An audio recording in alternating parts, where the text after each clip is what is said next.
makaramdam niya pang mga something amal.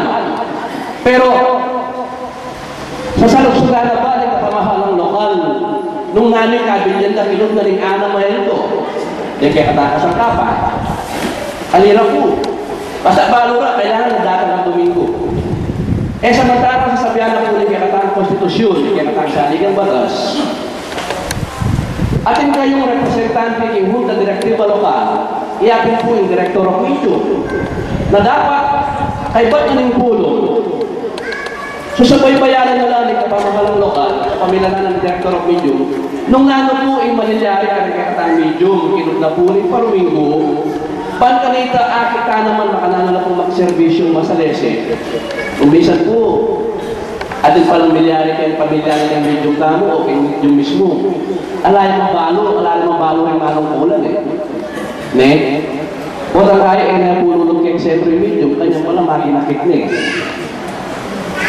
Ano man manulari manong kulang tamo. Naning kulang? Kulang so bebe, karela. Anyapin, aliwa mo po rin kakatamong medium din, makibalo ka rin dapat. Doon rin mismo mamahala ka rin kakatang lunduyan. Balo rin ang karelang obligasyon. Alin mo magsalita kay harap. No, kay mission kaya aliwang sentro, huwag ang kaya rin karelang medium, meron mong balo na nanong manilyari karela.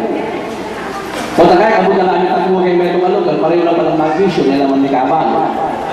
Manong klaseng pamamahala, ito. Anya, maging kayo kung kaya katama ng kulang ngayon, ating disiplina. Ne? Na, mag-umpisa kayong mamutukan, nagawan boss ang sarili na kayong sentro. Na itag-ega na ganang purinang malyari, yan ang dapat ng gawan, alang pakialam kayo yun. Sa ating boss, yung ari, yung pari, gana-gana. Ano na rin nakalamamutukan. Anyapin po kaya yung meto mabidyo. Po, may tatanong kay isip ito.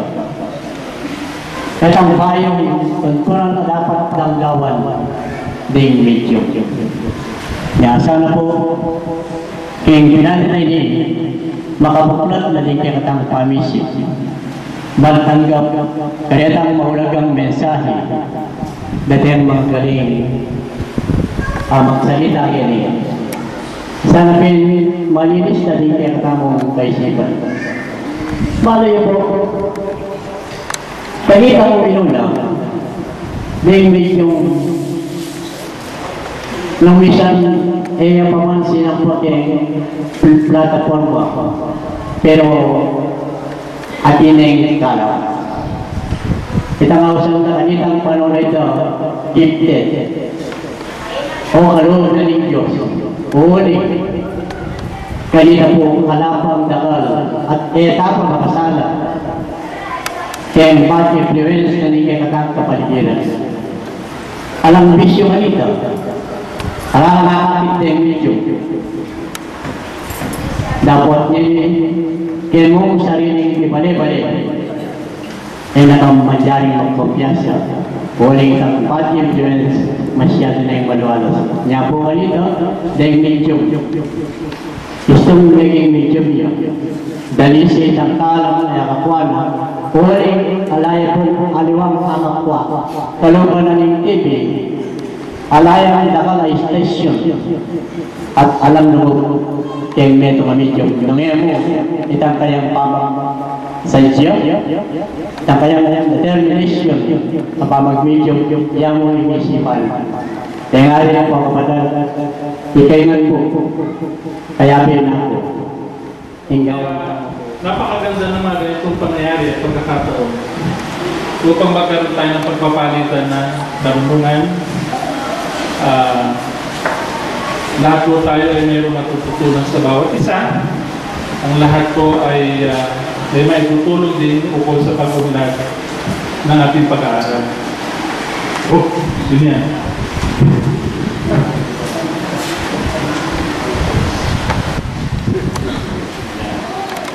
So, meron kasi nagtanong. May nagtanong na sa isang espiritista, sabi ganito, ito yung muna akala ko ba kayo mga espiritista, ang pinag-aaralan ninyo ay pinakamataas na kabutihan. Tama po? Ang pinag-aaralan ninyo, puro kabaitan. Tama po ba? Ang pinag-aaralan daw ng mga spiritista, yung matataas na karunungan, tama po ba yan? O yung tama natin, ba't pa kailangan patakaran? Diba? Kung pinag-usapan niyo pa naman, mahal mo kayo sa isa't isa. Diba? Magtulungan kayo. Diba? Kung pinag-spiritista sa amin, bakit pa kayo? Kailangan patakaran. Bakit pinagkakos sa mga sentro ninyo?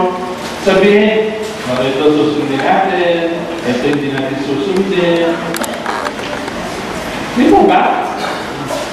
Sasagot ninyo, bakit naman kayo ng gano'n? Ano ba yung sasagot ninyo? Ewan mo?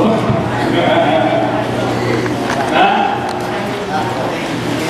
Pag sinabi nga natin, parang hindi tayo maligo, sabi nyo ng kapatid. Akala ko na pinag-aaralan nyo, mataas na. Ano pa kailangan patakaran? Ano po? Kulang pa ng kaalaman din. Sapagkat, anong gawin natin, samahan pa rin tayo ng mga tao. Di po ba? Samahan pa rin tayo ng mga tao. Kaya nga, meron pa tayo ng spiritista Kristiyana sa Pilipinas, samahan ng mga tao para sa ayos yung mga gawain natin bilang samahan ng mga tao. Yung mga patakaran natin, hindi naman ang tayo siya. Ang tayo siya.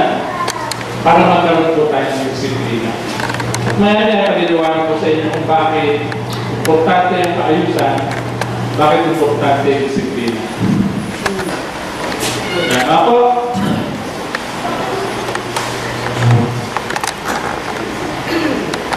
Bago ako magsimula, kukwentuhan ko muna kayo. Ito po ay picture po ng isang babaeng sundalo. Itong babaeng sundalo na ito, ang trabaho niya, siya yung tagatanggal ng mga utos ng kanyang boss, yung general. Sila yung nagtatrabaho sa isang kampo. Ito yung boss niya, general. Kapag ba sa general, sabi niya doon sa babaeng sundalo, yung mga lahat ng nabilin ko sa mga ibang tao, sa'yo sasabihin, ikaw na bahala magsabi sa kanila. Marami akong ginagawa, hindi lahat yan maasikaso ko. Ganyan ang ginawa ng babae, sundalo. Lahat ng utos, lahat ng mga mensahe, bibigay sa kanya ng general, at siya naman sasabihin niya sa mga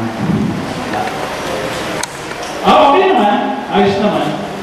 Hanggang dumating isang araw, may nakapansin. Yung ibang opisyal doon sa kampo napansin. Sabi, bakit ba iba-iba yan tayong... Kasi ba yung mga pinadadalo sa aming mga utos at mga mensahe? Sabi yung babayan pa kasi, ano yung sabihin? Kasi nagpapaka kami. Meron mga utos na ganito, kontra dito, iba dito, at iba dito. Pero lahat ka mo nang galing doon sa general. Sabi mo ba, oo, lahat sila galing sa general. Hindi, pag-aralan na natin yan. Hindi, ginawa nung opisyal, pinakita sa kanya 5